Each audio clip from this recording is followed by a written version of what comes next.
Prismos Beauty, the prime of beauty. Shop now on prismosbeauty.com. Lokesh Kanagaraj recent cinema కూలీలో అమీర్ ఖాన్ ప్రత్యేక పాత్రలో నటించిన సంగతి తెలిసిందే. అయితే అమీర్ ఖాన్ హీరోగా ఈ తమిళ అగ్రదర్శకుడు లోకేష్ కనకరాజ్ కాంబోలో సినిమా రానుందని కొన్ని నెలల క్రితం వార్తలు వెలువడ్డాయి. ఒక సూపర్ హీరో సబ్జెక్ట్ పై పనిచేస్తున్నట్లు అధికారికంగా ప్రకటించారు. ఖైదీ 2 తర్వాత అమీర్ ఖాన్ లోకేష్ సినిమా ఉంటుందని కూడా వినిపించింది. అయితే ఇప్పుడు జరుగుతున్న పరిస్థితులు చూస్తుంటే ఈ సినిమా దాదాపు లేనట్టే అని టాక్ తెలుస్తుంది. అందుకు కూలీ సినిమా ఒక కారణమని చెన్నై వర్గాల్లో వినిపిస్తున్న మాట. కూలీలో అమీర్ ఖాన్ రోల్ పట్ల భారీ నెగిటివిటీ వచ్చింది. అసలు ఆ పాత్ర అమీర్ ఖాన్ చేసి ఉండాల్సింది కాదని అటు క్రిటిక్స్ తో పాటు ఆడియన్స్ కూడా అదే భావం వ్యక్తం చేశారు. విక్రమ్ లో రోలెక్స్ పాత్రలో సూర్యకు వచ్చిన ఇమేజ్ తనకు వస్తుందని భావించిన అమీర్ కు చేదు అనుభవం ఎదురైంది.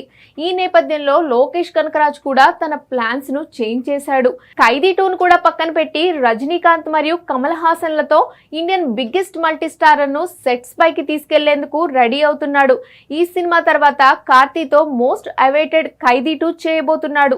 ఆ తర్వాత విక్రమ్ 2 కూడా లైన్ లో ఉంది. కాబట్టి ప్రస్తుతానికి లోకేష్ ఈ ప్రాజెక్టులతో బిజీగా ఉంటాడు. సో ఇక అమీర్ తో సినిమా లేనట్టే. మరి లోకేష్ ఎలా ప్లాన్ చేస్తున్నాడో చూడాలి.